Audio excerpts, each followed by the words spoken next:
نحمده ونصلي على رسوله الكريم اما بعد فاعوذ بالله من الشيطان الرجيم بسم الله الرحمن الرحيم رب اشرح لي صدري ويسر لي امري واحلل عقدة من لساني يفقهوا قولي۔ آج ہم نماز کے بعد کی دعاؤں کے بارے میں بات کریں گے۔ اللہ سبحانہ تعالیٰ نے ہمیں اپنا ذکر کرنے کی تاکید کی ہے۔ یا ایھا الذین آمنوا اذکروا اللہ ذکرا کثیرا وسبحوہ بکرۃ واصیلا۔ تو ہمارے لیے لازم ہے کہ ہم اس عمل کی طرف توجہ کریں ہر حال میں، چاہے نماز میں ہو، چاہے نماز کے بعد ہو، یا دیگر اوقات میں، جو اللہ تعالیٰ کو بے حد پسند ہے، اور وہ ہے اللہ کا ذکر۔ اور قرآن مجید کے بیشتر مقامات پر اللہ سبحانہ تعالیٰ نے اس کی تاکید کی ہے۔ ارشاد باری تعالیٰ ہے سورۃ قاف میں، پس آپ صبر کیجئے اس پر جو وہ کہتے ہیں، یعنی آپ کے مخالفین، اور سورج کے طلوع اور غروب ہونے سے قبل اپنے رب کی حمد کے ساتھ تسبیح کیجئے، اور رات کے اوقات میں اور سجدوں کے بعد بھی اس کی تسبیح کیجئے، یعنی نماز کے بعد بھی اللہ تعالیٰ کی تسبیح بیان کیجئے۔ یہاں پر جو خطاب ہے وہ نبی صلی اللہ علیہ وسلم سے ہے، فاصبر علی ما یقولون، یعنی آپ کے دشمن یہ مشرکین آپ کے خلاف جو باتیں کرتے ہیں، ان کی باتوں پر آپ صبر کیجئے، جو آپ کو جھٹلا رہے ہیں، جو آپ کو دھمکیاں دے رہے ہیں، جو آپ کے خلاف سازشیں کر رہے ہیں، اس کا جواب آپ صبر کے ساتھ دیجئے، اور اس کے برعکس آپ اپنا تعلق اللہ تعالیٰ سے زیادہ مضبوط کر لیجئے۔ یعنی کتنی خوبصورت تعلیم ہے ہمارے دین کی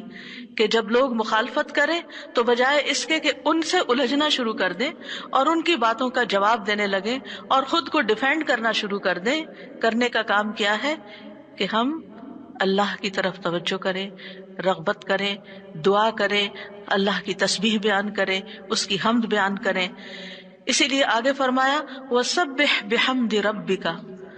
اور اپنے رب کی حمد کے ساتھ اس کی تسبیح بیان کریں، یعنی اللہ سبحانہ تعالیٰ کو ان باتوں سے پاک قرار دیں جو باتیں یہ مشرکین اللہ سبحانہ تعالیٰ سے منسوب کرتے ہیں، اور اس کے ساتھ ساتھ اللہ سبحانہ تعالیٰ کی شان بلند کریں، اس کی تعریف بیان کریں، اس کی ایسی صفات بیان کریں جو اس کے شایان شان ہیں، اور یہ نفی اور اس بات دونوں مل کر اللہ کے کمال کو ثابت کرتے ہیں۔ اور یہاں تسبیح سے مراد یا تو ظاہری تسبیح ہے، یعنی اللہ تعالیٰ کی پاکی بیان کرنا، یا پھر اس سے مراد نماز ہے، یعنی جب لوگوں کی باتیں تکلیف دیں تو آپ اللہ سے نماز کے ذریعے مدد مانگیں، فاستعینوا بالصبر والصلاۃ۔ اور پھر قبل طلوع الشمس سے مراد فجر کی نماز جو سورج طلوع ہونے سے پہلے ہوتی ہے، اور قبل الغروب سے مراد ظہر اور عصر کی نمازیں ہیں۔ وَمِنَ اللَّيْلِ فَسَبِّحْهُ، اس سے مراد رات کی نماز یعنی عشاء اور تہجد کی نماز ہے، اور مغرب بھی رات کا ہی ایک حصہ ہو جاتا ہے کیونکہ سورج غروب ہو چکا ہوتا ہے۔ یعنی ان تمام احوال میں اللہ تعالیٰ کی تسبیح بیان کریں، اور تسبیح سے مراد یعنی سورج کے طلوع ہونے اور غروب ہونے سے پہلے جو تسبیحات ہمیں بتائی گئی ہیں وہ پڑھیں، اور اگر اس سے مراد نماز ہے تو پھر اس سے مراد نماز میں اللہ کا ذکر، اور اس کے علاوہ وَأَدْبَارَ السُّجُودِ، اور سجدوں کے بعد بھی۔ ایک معنی اس کا یہ ہے کہ نماز کے بعد کی تسبیحات کا اہتمام کیا جائے۔ بہت سے لوگوں کو دیکھا گیا وہ نماز پڑھتے بس اٹھ جاتے ہیں، تسبیح نہیں کرتے، جبکہ یہاں اللہ سبحانہ تعالیٰ خاص طور پر حکم دے رہے ہیں کہ نماز کے بعد تسبیح بیٹھ کر کرنی چاہیے، یہ نماز کے بعد کا ذکر ہے۔ مجاہد ابن عباس سے روایت کرتے ہیں کہ اللہ تعالیٰ نے آپ صلی اللہ علیہ وسلم کو تمام نمازوں کے بعد تسبیح پڑھنے کا حکم دیا ہے، اور وہ اس آیت کی تشریح کر رہے تھے وَإِدْبَارَ السُّجُودِ کی۔ مجاہد کہتے ہیں اس سے مراد فرض نماز کے بعد تسبیح کرنا ہے۔ تو یہ نوٹ کر لیجئے کہ ساری نماز مکمل کرنے کے بعد نہیں بلکہ فرض نماز پڑھنے کے بعد تسبیح کریں۔ دوسرا معنی اس کا کیا کیا گیا ہے کہ فرض نماز کے بعد نفل نماز بھی پڑھیں، کیونکہ صبح عربی میں نفل نماز کے لیے بھی آتا ہے، یعنی فرض نماز کے بعد نفلی نماز بھی ادا کریں۔ اور تیسرا معنی اس کا کیا گیا ہے کہ مغرب کی نماز کے بعد 2 رکعت بھی پڑھیں، یعنی ان کو بھی تسبیح کا نام دیا گیا ہے۔ اسی طرح سورۃ الطور میں اللہ تعالیٰ فرماتے ہیں اور آپ اپنے رب کے حکم کے آنے تک صبر کیجئے، پس بے شک آپ ہماری نگاہوں کے سامنے ہیں۔ اور جس وقت آپ کھڑے ہوتے ہیں آپ اپنے رب کی حمد کے ساتھ تسبیح کیجیے، اور رات کو بھی اور ستاروں کے پلٹنے کے بعد بھی اس کی تسبیح کیجیے۔ یہاں بھی نبی صلی اللہ علیہ وسلم کو صبر کا حکم دیا گیا ہے کہ آپ اپنے رب کا حکم آنے تک صبر کرتے رہیں۔ فَإِنَّكَ بِأَعْيُنِنَا، آپ ہماری نگاہوں کے سامنے ہیں، آپ ہماری توجہ میں ہیں، ہماری نظروں میں ہیں، ہمارے علم میں ہیں، آپ ہماری حفاظت میں ہیں۔ یعنی عربی کے محاورے کے مطابق کوئی نگاہوں میں ہو کا مطلب یہ کہ ہم اس کی نگرانی کر رہے ہیں، حفاظت کر رہے ہیں، جیسے موسیٰ علیہ السلام کے بارے میں اللہ تعالیٰ نے فرمایا وَلِتُصْنَعَ عَلَىٰ عَيْنِي، تاکہ آپ کی پرورش میری آنکھوں کے سامنے کی جائے، یعنی میری حفاظت اور حراست کے ساتھ۔ اور وَسَبِّحْ بِحَمْدِ رَبِّكَ حِينَ تَقُومُ، اس کا معنی ہے کہ جب آپ مجلس سے اٹھیں تو تسبیح کریں، جب نیند سے اٹھیں تو تسبیح کریں، جب نماز کے لیے اٹھیں تو تسبیح کریں، اور نماز میں بھی تسبیح کریں۔ اور اسی طرح تسبیح کے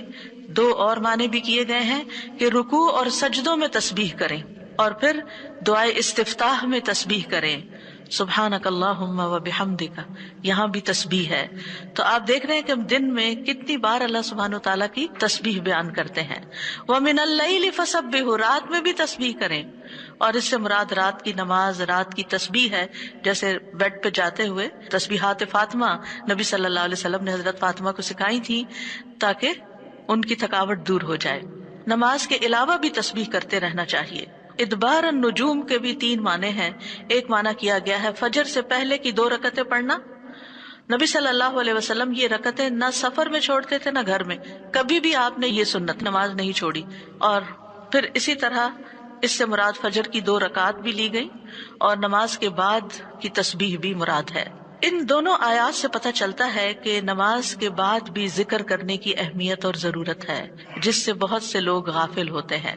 قرآن مجید میں اللہ تعالیٰ فرماتے ہیں فَإِذَا قَضَيْتُمُ الصَّلَاةَ فَاذْكُرُوا اللَّهَ قِيَامًا وَقُعُودًا وَعَلَى جُنُوبِكُمْ، پھر جب تم نماز پوری کر چکو تو اللہ کو کھڑے، بیٹھے اور اپنے پہلوؤں پر لیٹے ہوئے یاد کرو۔ یعنی بعض اوقات ایسا ہوتا ہے کہ آپ نماز پڑھ لیتے ہیں اور پھر سمجھتے ہیں کہ ہم اللہ کے ذکر سے فارغ ہو گئے اور اب ہم دنیا کے کام میں لگ جائیں۔ ہاں، دنیا کے کام 2-3 طرح سے ہی ہوتے ہیں، یا کھڑے ہو کے کوئی کام ہو رہا تھا آپ کچن میں چلے جاتے ہیں، کوکنگ کر رہے ہیں، آپ اپنا ذکر جاری رکھیں، یا پھر آپ بیٹھ گئے ہیں اور بیٹھ کے کوئی کام کر رہے ہیں، تسبیح جاری رکھیں، ذکر جاری رکھیں۔ اور اسی طرح اگر آپ لیٹ گئے آرام کرنے کے لیے تو بھی ذکر جاری رکھیں، یعنی ہر حال میں اللہ تعالیٰ کا ذکر کرتے رہیں۔ اسی طرح سورہ جمعہ میں اللہ تعالیٰ فرماتے ہیں فَإِذَا قُضِيَتِ الصَّلَاةُ فَانتَشِرُوا فِي الْأَرْضِ وَابْتَغُوا مِن فَضْلِ اللَّهِ وَاذْكُرُوا اللَّهَ كَثِيرًا لَعَلَّكُمْ تُفْلِحُونَ، پھر جب نماز پوری کر لی جائے تو زمین میں پھیل جاؤ اور اللہ کے فضل سے تلاش کرو، یعنی اپنے دنیا کا کام کاروبار کرو اور اللہ کو بہت یاد کرو، یعنی اپنے بزنس آورز میں بھی، اپنی جاب پر بھی اللہ کو نہیں بھولنا۔ کیوں؟ لعلکم تفلحون، تاکہ تم فلاح پاؤ، کامیاب ہو جاؤ۔ اسی طرح اللہ سبحانہ تعالیٰ رمضان کے روزے مکمل کرنے کے بعد کس چیز کا حکم دیتے ہیں وَلِتُكْمِلُوا الْعِدَّةَ وَلِتُكَبِّرُوا اللَّهَ عَلَى مَا هَدَاكُمْ وَلَعَلَّكُمْ تَشْكُرُونَ، اور تاکہ تم تعداد پوری کرو، اور تاکہ تم اللہ کی بڑائی بیان کرو، تکبیرات پڑھو، اور اس پر کہ اس نے تم کو ہدایت بخشی، اور تاکہ تم شکر ادا کرو۔ اسی طرح حج کے مناسک ادا کرنے کے بعد بھی ذکر کا حکم ہے فَإِذَا قَضَيْتُم مَّنَاسِكَكُمْ فَاذْكُرُوا اللَّهَ كَذِكْرِكُمْ آبَاءَكُمْ أَوْ أَشَدَّ ذِكْرًا، پھر جب تم اپنے حج کے مناسک پورے کر چکو تو اللہ کو یاد کرو جس طرح اپنے باپ دادا کو یاد کیا کرتے تھے، بلکہ اس سے بھی زیادہ یاد کرنا۔ یعنی باپ دادا کو یاد کرنے، ماں باپ کو یاد کرنے سے بھی زیادہ اللہ کا ذکر کیا کرو، اللہ سبحانہ تعالیٰ کو زیادہ یاد کیا کرو، کیونکہ انسانوں کی یاد انسانوں کو دکھی کرتی ہے، لیکن اللہ کی یاد دلوں کے اطمینان کا باعث بنتی ہے، دلوں کے اندر سکون کا باعث بنتی ہے۔ الا بذکر اللہ تطمئن القلوب، خبردار اللہ کے ذکر سے دلوں کو اطمینان نصیب ہوتا ہے۔ تو آپ نے دیکھا کہ تمام عبادات کے بعد ذکر کا حکم ہے، تسبیح کا حکم ہے، تکبیر کا حکم ہے۔ اسی طرح نماز کے بعد خاص طور پر، یعنی نماز پڑھتے ہی اٹھ نہیں جانا چاہیے، بلکہ وہاں بیٹھ کر بھی اللہ کا ذکر کرنا چاہیے، اور اس میں غفلت نہیں برتنی چاہیے اور سستی نہیں ہونی چاہیے۔ بعض لوگ سلام پھیرتے ہی سنت پڑھنے کے لیے کھڑے ہو جاتے ہیں، جیسے آج کل تراویح میں جلدی ہوتی ہے لوگوں کو، تو بس فرض نماز پڑھی، آیت الکرسی کا بھی ٹائم نہیں ملتا کہ جلدی سے سنت کا ہوتا ہے کہ اگر آیت الکرسی پڑھنے بیٹھ گئے تو سنت رہ جائے گی، امام صاحب تراویح شروع کر دیں گے۔ تو میں سوچتی ہوں کہ جب گھر سے نکل ہی آئے اللہ کی یاد کے لیے تو کم از کم مسنون مستحب طریقے سے ہی ہم ساری عبادات کریں تاکہ وہ دل کو پھر اطمینان بھی نصیب ہو۔ بہرحال ایک نماز کے بعد فوراً اگلی نہیں شروع کر دینی چاہیے، اس کے بیچ کے وقفے میں اللہ کا ذکر کرنا چاہیے۔ نبی صلی اللہ علیہ وسلم فجر کی نماز کے بعد طلوع آفتاب تک نماز کی جگہ بیٹھے رہتے تھے، اور فجر ارلی شروع کرتے تھے، اندھیرے میں شروع کرتے تھے، اور فجر پڑھنے کے بعد بیٹھے رہتے اور ذکر کرتے رہتے۔ سماک بن حرب کہتے ہیں میں نے جابر بن سمرہ سے عرض کیا کیا آپ رسول اللہ صلی اللہ علیہ وسلم کے پاس بیٹھے تھے؟ انہوں نے فرمایا کہ ہاں بہت زیادہ، میں بہت بیٹھتا رہا ہوں آپ کے پاس۔ آپ اپنی نماز کی جگہ سے کھڑے نہیں ہوتے تھے جس جگہ صبح کی نماز پڑھتے تھے جب تک کہ سورج نہ نکل آتا، پھر جب سورج نکل آتا تو آپ کھڑے ہو جاتے۔ اسی طرح ایک اور روایت میں آتا ہے نبی صلی اللہ علیہ وسلم جب فجر کی نماز پڑھتے تھے تو اپنی جگہ بیٹھے رہتے یہاں تک کہ سورج خوب اچھی طرح طلوع ہو جاتا، تو پھر اس وقت کیا کرتے تھے؟ اشراق کے نوافل۔ تو اس سے آپ اندازہ لگائیں، کیا ہم میں سے کوئی یہ کہہ سکتا ہے کہ میں رسول اللہ صلی اللہ علیہ وسلم سے زیادہ مصروف انسان ہوں، میں زیادہ بزی ہوں، میرے بہت کام ہے، میرے پاس بیٹھنے کا وقت نہیں ہے؟ نہیں، یہ صرف نفس کا دھوکہ ہوتا ہے۔ نفس ہمیں دھوکہ دیتا ہے کہ دیکھو پہلے تم اٹھے ہو تہجد کے لیے، پھر تم نے پڑھی نماز اور پھر پڑھے اذکار، اور اب تم پھر بیٹھ کے اور انتظار کرو، اٹھو کچھ اور کام کرو، اچھا میرا وہ کام بھی ہے، میرا وہ کام بھی ہے، اور اس طرح ہم اپنے آپ کو تسلیاں دے کر اپنی جگہ سے اٹھ جاتے ہیں اور ذکر میں کوتاہی کر جاتے ہیں، جبکہ مستحب یہی ہے کہ اسی جگہ بیٹھ کر چاہے آپ تلاوت قرآن کریں، چاہے آپ صبح شام کے اذکار، یہی وقت ہے ان کا، سورج نکلنے سے پہلے، اور حفاظت کے لیے جو پڑھتے ہیں وہ انہی اوقات میں پڑھے جاتے ہیں، لہٰذا اس وقت آپ وہ بھی پڑھ سکتے ہیں، آپ تسبیحات کر سکتے ہیں، آپ کوئی بھی اور ذکر، آپ قرآن مجید کا مطالعہ کر سکتے ہیں، تفسیر کی کوئی کتاب پڑھ سکتے ہیں، کوئی تفسیر کا لیکچر سن سکتے ہیں، اپنی تجوید درست کر سکتے ہیں، یعنی کہ کوئی سبق یاد کر سکتے ہیں، یعنی کوئی بھی چیز ذکر کی قسم کی آپ اس وقت میں تسلی کے ساتھ کر سکتے ہیں تاکہ یہ سنت پوری ہو جائے، کیونکہ اس کا اجر و ثواب بہت ہے۔ جو شخص اسی جگہ بیٹھا رہے اور پھر نفل پڑھ کے اشراق کے اٹھے تو اس کو حج عمرے کا ثواب ملتا ہے۔ نبی صلی اللہ علیہ وسلم نے صحابہ کو نماز کے بعد کے اذکار سکھائے۔ ابن تیمیہ رحمہ اللہ کہتے ہیں کہ نبی صلی اللہ علیہ وسلم جب لوگوں کو نماز پڑھاتے تھے تو آپ سلام پھیرنے کے بعد دعا نہیں کرتے تھے، اور نہ صحابہ ایسا کرتے تھے، نہ صبح کی نماز میں، نہ عصر کی نماز میں، نہ دیگر نمازوں میں، بلکہ آپ سے ثابت ہے کہ آپ اپنا چہرہ اصحاب کی طرف کر لیتے، یعنی پلٹ کے واپس بیٹھ جاتے، اللہ کا ذکر کرتے اور ان کو سکھاتے تھے۔ یعنی اذکار اور دعا میں تھوڑا سا فرق ہے، دعائیں زیادہ سے زیادہ سلام پھیرنے سے پہلے کر لیتے تھے، اور جو اذکار ہوتے تھے جیسے تسبیحات ہیں یا صبح شام کے اذکار ہیں یا باقی اذکار ہیں وہ بعد میں کر لیتے تھے، جیسے لا الہ الا اللہ وحدہ لا شریک لہ، اور اسی طرح دیگر اذکار جو ہیں۔ اور سلام پھیرنے کے بعد اللہ کا ذکر کرنا یعنی زیادہ مستحب ہے،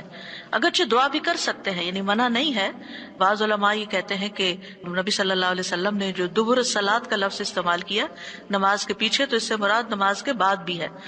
حضرت عائشہ کہتی ہیں کہ نماز کے بعد کے اذکار شیشے کو صاف کرنے کے بعد اس کو چمکانے کی طرح ہے، یعنی نماز میں آپ نے اپنی صفائی کر لی اور اب بعد کے اذکار کے جو آپ کو اور زیادہ چمکا رہے ہیں۔ نماز نور ہے، یہ دل کو صاف کر دیتی ہے، دل کو روشن کر دیتی ہے، جیسے کہ شیشے کو صاف کیا جاتا ہے، اور نماز کے بعد ذکر کرنا ایسا ہے جیسا کہ شیشے کو چمکایا جاتا ہے۔ فرشتے بھی دعائیں کرتے ہیں۔ رسول اللہ صلی اللہ علیہ وسلم نے فرمایا، جب تک تم اپنے مصلی پر جہاں تم نے نماز پڑھی تھی بیٹھے رہو اور ریاح خارج نہ کرو، گیس پاس نہ کرو، تو فرشتے تم پر برابر درود بھیجتے رہتے ہیں۔ یعنی اگر کوئی شخص فجر کی نماز پڑھ کے اپنے وضو کی حالت میں سورج نکلنے تک بیٹھا رہتا ہے تو آپ اپنے لیے بھی ذکر کر رہے ہیں اور فرشتے بھی آپ کے لیے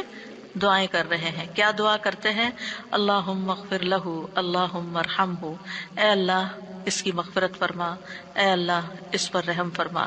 اور یہ اس وقت تک ہوتا رہتا ہے جب تک وہ وضو توڑ کر فرشتوں کو تکلیف نہ پہنچائے، یعنی جب گیس پاس ہوتی ہے اور اس کی اسمیل سے پھر فرشتوں کو تکلیف ہوتی ہے، تو فرشتے جو ہیں وہ پیاز کی اسمیل اور لہسن کی اور جسم سے نکلنے والے، اگر پسینہ بہت آ رہا ہے اور کپڑے نہیں آپ تبدیل کرتے، رات کے کپڑوں میں ہی اٹھ کے نماز شروع کر دیتے ہیں اور وہ اسمیلی کپڑے ہوتے ہیں، تو اس سے فرشتے آپ سے دور رہتے ہیں۔ اور اسی طرح اگر یعنی خوراک میں کوئی ایسی چیز ہے کہ آپ کی گیس میں بہت اسمیل ہے، تو یہ چیز بھی فرشتوں کو تکلیف دیتی ہے اگر آپ مصلی پر بیٹھے ہیں یا آپ ذکر کی حالت میں ہیں۔ پھر اس وقت ذکر کرنا جو ہے اولاد اسماعیل سے غلام آزاد کرنے سے افضل عمل ہے، خاص طور پر اگر ہم لا الہ الا اللہ وحدہ لا شریک لہ والی تسبیح پڑھتے ہیں۔ ابو امامہ سے مروی ہے، رسول اللہ صلی اللہ علیہ وسلم نے فرمایا، سورج طلوع ہونے تک میں بیٹھ کر اللہ تعالیٰ کا ذکر کروں، اس کی بڑائی، اس کی حمد و تسبیح اور تحلیل کروں، یہ مجھے اولاد اسماعیل میں سے 2 غلام آزاد کرنے سے زیادہ محبوب ہے۔ یعنی اس وقت کا ذکر ایسا ہے جیسے آپ نے اتنا بڑا صدقہ بھی کر دیا۔ اسی طرح عصر کے بعد سورج غروب ہونے تک ذکر کرنا مجھے اولاد اسماعیل میں سے 4 غلام آزاد کرنے سے زیادہ محبوب ہے۔ یعنی عصر پڑھ کر بھی آپ مغرب تک ذکر کر سکتے ہیں، اگر عام دنوں میں نہیں تو آپ جمعے کے دن تو کر ہی سکتے ہیں، کیونکہ اس دن دعائیں قبول ہوتی ہیں۔ لیکن عموماً ہم اپنی غفلت اور سستی کی وجہ سے کوئی اور کام شروع کر دیتے ہیں اور ہم ان قیمتی اوقات کی قدر نہیں کرتے، ہماری پرائرٹیز نہیں ہوتی۔ یعنی انسان کو جب پتہ چلتا ہے کہ یہ بزنس کا پیک آور ہے تو وہ کیا کرتا ہے؟ اس وقت کہیں اور سیر کو چلا جاتا ہے؟ نہیں، اس وقت وہ سارے کام چھوڑ کر اس کام کی طرف متوجہ ہو جاتا ہے جو اس کو سب سے زیادہ فائدہ دینے والا ہے۔ تو اسی طرح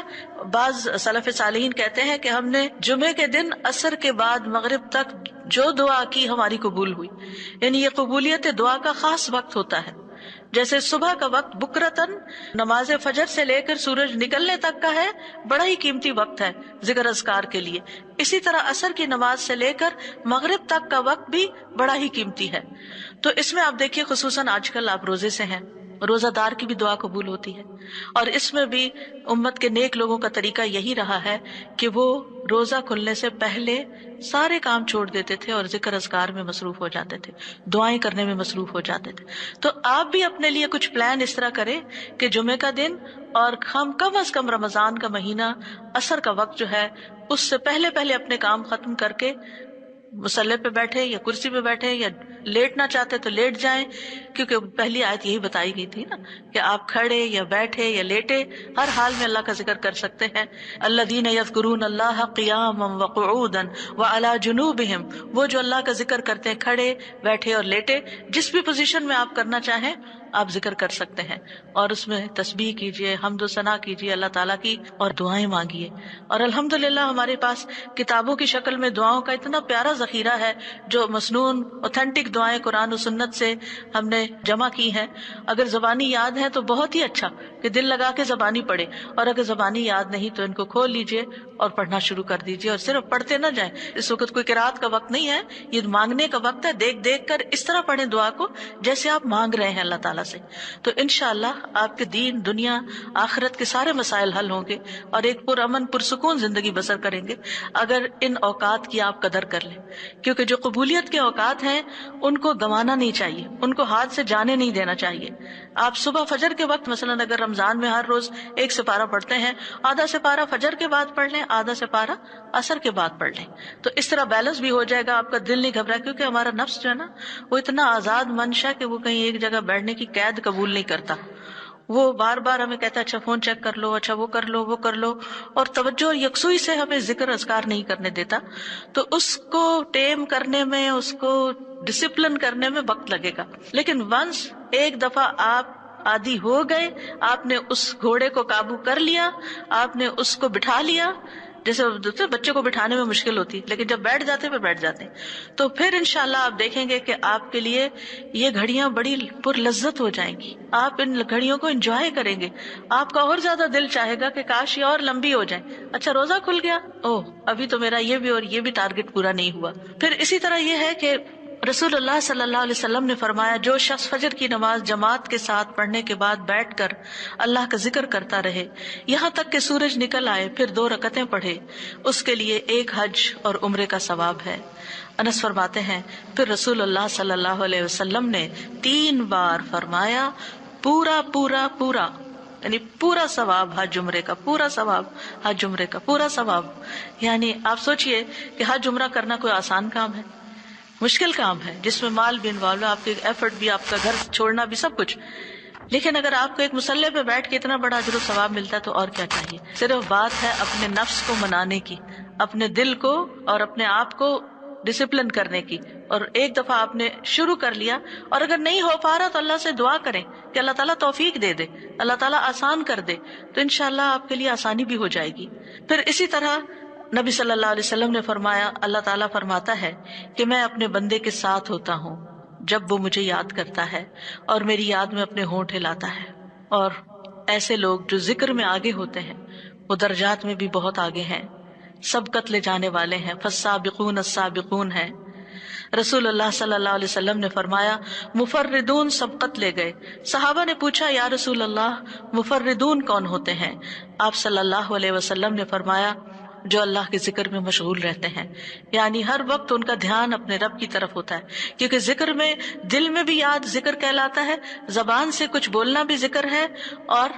اس کے علاوہ قرآن کی تلاوت، نماز، یہ ساری ذکر کی قسمیں ہیں. یعنی کچھ فارمل ہے، کچھ انفارمل ہے، کچھ خبر ہے یعنی جیسے تسبیحات وغیرہ ہوتی، کچھ میں دعا ہوتی ہے، طلب ہوتی ہے، اللہ تعالیٰ سے اپنی حاجت مانگتے ہیں. یہ ساری چیزیں ذکر میں شمار ہوتی ہیں.